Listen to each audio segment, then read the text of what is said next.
되거든요. 그러니까 원망이 자주 나오면은 이분은 영적으로 문제가 있는 거예요. 고난을 그냥 감사로 생각하게 이렇게 해주시는 것 같아서. 안녕하세요. 이태근 TV의 이태근 목사입니다. 오늘도 이렇게 이진우 목사님, 이은경 사모님 나오셨습니다. 안녕하세요. 이렇게 바쁘신데도 오셔서 대단히 감사합니다. 네, 감사합니다. 그래도 우리가 이제 전도하는 마음으로, 선교하는 마음으로 이렇게 방송을 해서 많은 분들이 이 방송을 통해서 은혜도 받으시고 또 많은 분들이 예수를 믿게 된다는 그런 좋은 소식이 있어서 너무 감사합니다. 오늘도 이제 자유로운데 사람은 죄에서 자유로워야 되고 구속에서 자유로워야 되고 탐심에서 자유로워야 되는데 또 인간은 원망하잖아요. 그래서 이제 원망해서, 왜냐면 이스라엘 백성들이 광야에 들어와 가지고 원망했잖아요. 그래서 만나만 주느냐, 왜 고기는 안 주느냐, 또 길이 험하다, 또 지도자가 못마땅하다. 그래가지고 이제 원망을 하다가 결국은 나중에 가데스 바네에서 12정탐꾼이 가서 40일 동안 조사하고 와서 10명이 이제 그 가나안 땅을 이제 좋게 평가하지 않고 네피림이 우리는 뭐 메뚜기 같고 우리는 그들이 뭐 그렇게 얘기하니까 이제 원방이 여호수아와 갈렙이 아니다. 우리는 할 수 있다. 저들은 우리가 충분히 이길 수 있다. 그렇게 한 건 사실은 이제 10명이 대다수인데 결국은 원망하다가 그 사람들이 결국은 망한 거죠. 그래서 하나님이 진노하셔가지고 40일 동안 너희들이 정탐을 했으니까 하루를 1년을 쳐서 40년 동안 광야에서 방황하라. 그때부터 고고학자들 성경 역사를 찌르면 어떻게 40년 동안 다니는지 아직도 흔적이 없대요. 어딜 돌아다니는지. 제게 왜 보면은 그 사람들이 뺑뺑 도는 거 있죠. 인생을 살다 보면은 내가 굉장히 앞서간 것 같은데 제자리에. 사업도 그러고 지식도 모든 게. 그 사하라 사막 가서 그런데요. 나침반이 없는 이상은요. 굉장히 간 것 같은데 그 자리에서 돌아온 거야. 그 자리에서 밤새도록 그 자리에 돌아온 거야. 원망이라는 이거를 글자를 이렇게 생각을 해보니까 방금 전에 생각이 든 건데, 나 아닌 타인에 대해서 내 일에 대해 내가 하지 못한 일을 불평하고 그리고 원망하는 게 결코 좋은 게 아니다라는 게 느껴져요. 왜냐하면 나로 인해서 일어난 일인데 이걸 우리가 이 출애굽을 하나님이 시키셨고 거기서 그 노예 생활에서 이 출애굽 시켜주셨는데 그때 너무 기뻤죠. 근데 조금 지나다 보니까 그걸 싹 다 잊고 이것도 안 주고 저것도 안 주고 더 큰 거 더 계속 큰 것만 원하고 옛날에 그 생각을 다시 하게 되고, 그러니까 하나님께서 그 원망하고 불평하는 것을 못 보시고 징계를 하시지 않았나 그런 생각을 합니다. 오늘은 하나님이 주신 말씀을 이제 선포하도록 하겠습니다.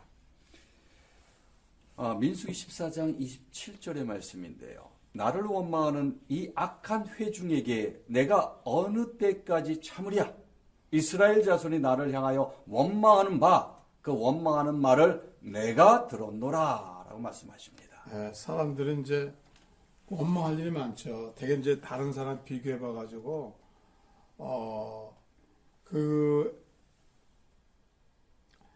이제 부자들이 감사하지 못하는 인가 또 자기보다 높은 부자가 있잖아요. 그 비교하는 거예요. 예? 그러면 그 원망한대요. 굉장히 잘 사는데, 저 사람이 잘 사는데 우리가 보면 굉장히 행복하게 생각하는데 이 사람은 감사하지 않은 거예요. 왜냐하면 자기보다 더 부자가 있는 거예요. 근데 비교하면은 원망하게 된다 그러더라고요. 감사하지 않는다 그러더라고요. 그래서 성경 말씀에 감사로 예배드리는 자가 나를 영화롭게 하리니 그의 행위를 옳게 하는 자에게 내가 나의 구원을 보이리라 라고 말씀하시죠. 그러니까 사람들이 내가 아파트 생기면 더 큰 아파트, 더 좋은 차, 끝이 없는 거죠. 원망이라는 그 꿈은 나무는 끝이 없는 거예요. 그러니까 어느 정도 절제해야 되는데 이 원망에 걸리면은 사람들이 쓰러져 넘어지는 거죠. 네. 유명한 화가 소울맨이 결혼한 지 얼마 안 돼가지고 부인이 임신까지 했는데 옛날인지라 임파선 그 암 종류 걸려가지고 또 결핵까지 걸렸어요. 근데 의사가 살지 못한다. 그러니까 이제 이 사람이 이제 믿음으로 감사한 거예요. 그냥 감사할 수 없죠. 그래서 감사하고 또 감사하고 감사해서 그의 병이 나은 거예요. 거기서 깜짝 놀란 거죠. 어떻게 낫냐. 그래서 이제 이 사람이 너무 이제 예수님이 고마운 거예요. 그래서 이분이 이제 화가 나니까 예수님이 초상을 그린 거예요. 근데 예수님을 뭐 얼굴을 보고 그린 게 아니라 자기가 생각하는 신앙의 상상 속에서 예수님을 초상을 그리는데 그게 우리가 제일 많이 보는 왜 예수님 초상 있죠? 네. 그게 제일 유명해요. 그 그리스의 얼굴, 지도를 강인하게 인간을 기록하는 건데 그 모습을 사람들이 제일 좋아해요. 예수님을 모습인데 그걸 그렸다는 겁니다. 그래서 우리가 이제 그 참 예수님 모습, 예수님 일생 보면 예수님이 베들레헴에 탄생했잖아요. 어디서 탄생했어요? 마구간에서. 요즘 마구간 나는 사람이 어디 있어요? 다 산부인과에서 낳죠. 그죠? 그랬죠? 또 나사렛 사셨잖아요. 전 나사렛 가봤는데 진짜 빈민촌 중에 빈민촌이에요. 그리고 그 당시에 사람들이 뭘 어떻게 살았냐면은 집을 짓고 산 게 아니라 자연동굴 있잖아요. 석회석으로 된 자연동굴도 많잖아요. 우리 뭐 갑바도에 가보면 있고 뭐 있잖아요. 그런 데다가 이제 뭐 이렇게 이렇게 이제 이 작은 동굴은 안방, 뭐 이 작은 동굴은 부엌 이렇게 쓴 거예요. 공긴 통화되니까. 그런 거 왜 터키가 많잖아요. 갑바도에 가면은. 그런 데가 그거 사신 거예요. 그런데 그 뭐 사셨죠? 그래 12살 때부터 30살 때까지는 아무런 기록이 없어요. 기록이 없는데 이제 외경이라는 거 있잖아요. 외경 보면은 예수님이 아버지가 목수였으니까 목수일 했겠죠. 문짝도 짜고 뭐 관도 짜고 뭐 집도 짓고 그런 일을 하신 거예요. 그러면서 이제 또 다른 동생들 있잖아요. 데리고 사신 거예요. 그리고 이제 30살 때 나오셔서 이제 선교하셨죠. 공포하시고 이제 공인으로서 사셨는데 좀 얼마나 일을 많이 하셨어요. 그럼에도 불구하고 예수님이 겟세마네 동산에 자주 간 이유는 예루살렘 오셔서 잘 데가 없는 거예요. 솔직히. 그 13명의 식구를 들고 갈릴리 사람들이 여인숙이 있습니까? 누가 맞아줘. 그전에 그런 게 없으니까. 그래서 성경학자들은 그래서 겟세마네 동산에서 주시고 그 다음에 거기서 이제 베다니 가셨잖아요. 마리아나 집에. 가다가 무화과 보셨죠? 왜 무화과에서 없으니까. 왜 그러실까요? 왜 열매를 보셨겠어요? 네, 그렇죠. 시장하시니까. 그렇죠. 시장하시니까 이스라엘 사람들 우리나라 뭐 과일 나무 있는 것처럼 이렇게 무화과가 이제 가서 따 먹으려고 그 나그네를 위해서 이제 남겨두는 게 있잖아요. 성경 보면 레위기 보면은 나그네를 위해서 추수도 다 끝까지 하지 말고 뭐 과일도 끝까지 남겨두라 그러잖아요. 왜냐하면 지나가는 나그네 먹으라고. 그건 무화과 없으니까 예수님 얼마나 시장하셨으면 사람이 배고프면 어떻게 돼요? 짜증나죠. 사람이 일단 배고프면 짜증나는 거예요. 그러니까 예수님이 저주하셨잖아요. 그리고 베다니 갔다 오셔서 아침 보니까 진짜 다 마른 거예요. 저는 그 말씀을 이렇게 보면서 느낀 게 열매가 없다라는 거. 우리는 하나님께서 전도의 열매를 맺기를 원하시는데 그 전도의 그 열매를 맺지 못하면 하나님의 징계가 따르지 않을까. 예, 그런 생각을 했었습니다. 그래서 이제 필요할 때 과일 나무라는 게 사람이 배고프고 필요할 때 있는 거 아니에요. 근데 그때 없는 거예요. 그러니까 예수님이 저주해서 말랐다 그래서 예수님이 누구든 이런 믿음이 있으면은 예수님께서 이제 말씀하신 거 아니에요. 근데 그런 걸 봤을 때 예수님이 그 당시에도 얼마든지 불평할 수 있죠. 출생에 대한 불평도 하실 수 있고 직업에 대한 불평도 하실 수 있고 자기가 그렇게 훌륭한 일을 했음에도 불구하고 헤롯은 궁궐에 사는데 자기는 그렇게 매일같이 노숙을 해야 되고 그다음에 먹을 것도 사실 없었고 그다음에 이제 옷 입는 얘기도 했잖아요. 헌옷과 새옷 얘기하시면서. 그러니까 옷도 기어 입으셨겠죠. 그럼에도 불구하고 예수님은 불평한 적이 없는 거예요. 불평한 적이 없는 거예요. 그럼 뭐든지 감사한 거예요. 그래서 우리도 이제 이 세상 살면서 감사해야지. 그러면 우리가 동남아 다녀보세요. 캄보디아, 미얀마 가면은 정말 우리도 옛날에 못 살았지만은 뭐 고등학교 교사 제가 어디 가든지 이제 고등학교 선생님 월급을 따져요. 그게 이제 내가 이제 비교의 대상인 거예요. 그러니까 필리핀 가면 뭐 한 300불 월급이, 또 인도네시아 가도 우리 선교제 가니까 뭐 250불, 300불 교동일 선생, 미얀마도 갔고 더 적은 데는 150불 가는 데도 있어요. 캄보디아 다 그렇게 살아요. 그러면 200불, 300불 가지고 한 달을 사는 거예요. 그 집이라는 거 가보셨잖아요. 인도네시아 집 살지만 미얀마나 캄보디아 가면은 진짜 이 나무 이렇게 그냥 해가지고 얼기설기 해가지고 바람을 맞고 살더라고요. 그럼 뭐 먹는 거 제대로 먹어요? 우리 같이 반찬이 많지 그런 데 가면 반찬 없어요. 그죠? 미얀마 가보셨죠? 반찬 없어요. 그냥 나무 이렇게 해가지고 뭐 하나 가지고 딱 먹으면 끝이에요. 닭고기는 뭐 아침에 먹으면. 그러면서 우리가 너무 이제 원망하는 거예요. 원망하고 사니까 주님은 이렇게 이제 이런 일에서 만족하는 비결을 배워요. 그래서 바울이 그렇게 지잖아요. 내가 풍족에 처할 줄 알고 가난에 처할 줄 알았는데 그런 모든 일에 만족해라.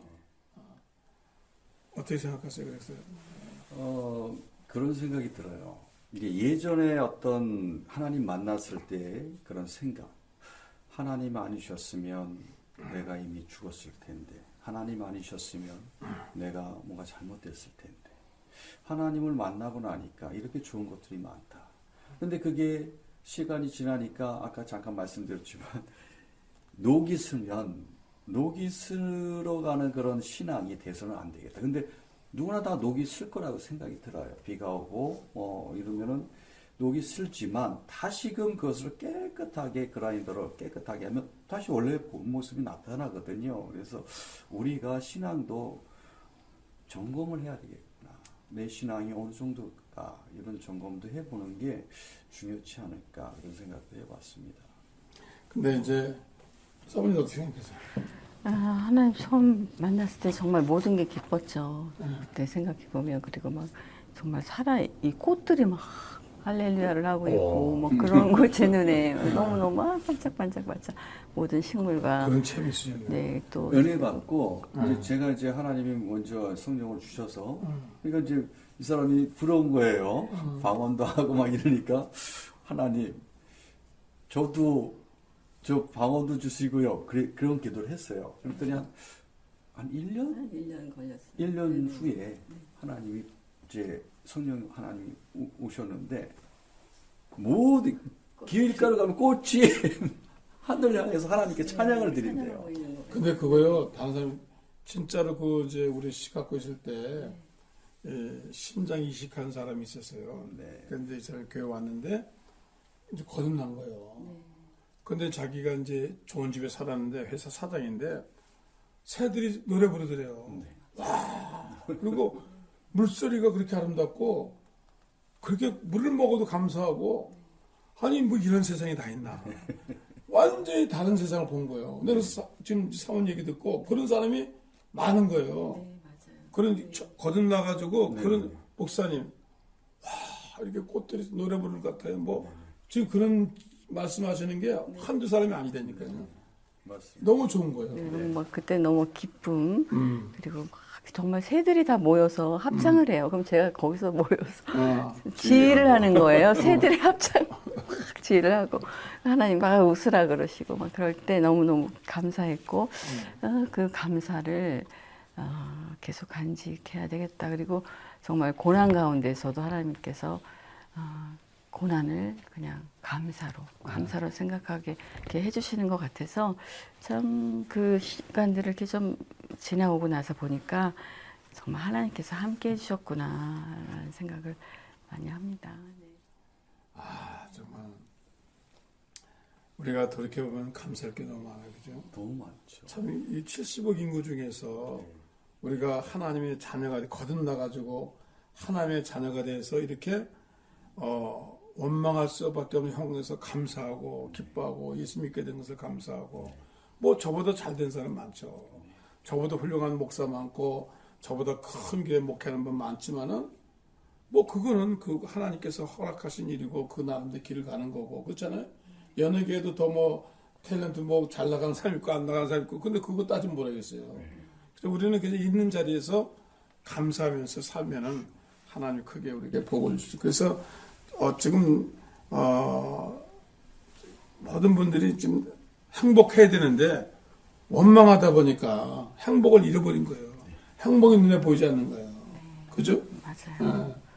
모두 정말 행복하셨으면 좋겠어요. 네. 그런 것 같아요. 감사 이코르 기쁨, 원망 이코르 어둠 그리고 아니면 안 좋은 일들이 일어나는 거. 그래서 우리가 하나님의 형상과 모양대로 지음받았잖아요. 그러니까 말이라는 게 굉장히 중요한 것 같고 말도 긍정의 말을 해야 되고 그리고 감사의 말을 하면 모든 게 좋아지지 않을까. 그래서 이제 습관은 제2의 천성이라고 우리가 다른 사람들 안 믿는 사람은 뭐 재수없다 그러고 안 됐다 그러고 불평할 때 우리는 참 감사하고 또 이런 일이 생겨도 또 감사하고 코로나를 만나서도 감사하고 사업이 뭐 안 되는 게 당연히 감사하고 또 우리가 역경을 만나도 감사하면 하나님께서 우리에게 감사를 채워주시고 그리고 그걸 깨닫게 하는 게 감사하죠. 사실 보세요. 우리가 병원에 있는 사람들은 그러잖아요. 목사님 다 필요 없어요. 건강만 하면 돼요. 그런 말 많이 하시죠. 네. 다 필요 없어요. 건강하면 돼요. 우리는 지금 건강하잖아요. 맞습니다. 귀에 들리고 눈은 볼 수 있고 코로 냄새 맡고 밥을 먹을 수 있고 얼마나 감사해요. 그렇죠. 또 저녁에 8시 반 되면 기막힌 유산도 보고 그것도 기대감이 하나예요. 오늘 또 무슨 장면이 나오나. 진짜 감사할 거리를 찾으면 너무나 많아요. 근데 불평할 거리 찾으면 그것도 많은데 불평하면은 좋은 일이 안 생길 거예요. 그런데 감사하면 좋은 일, 제가 스스로 기뻐지니까 감사하면서 기뻐지니까 하나님이 주시는 게 아닌가 그런 생각. 그래서 사람들이 어떤 뭐 유치장에 갇힌 거, 육체적으로 갇힌 것보다 정신적에 갇힌 사람, 시기, 미움, 질투 갇혔는데 우리 예수 믿는 사람 특별히 원망에 많이 갇혀 산단 말이에요. 영적으로 이게 묶인 거거든요.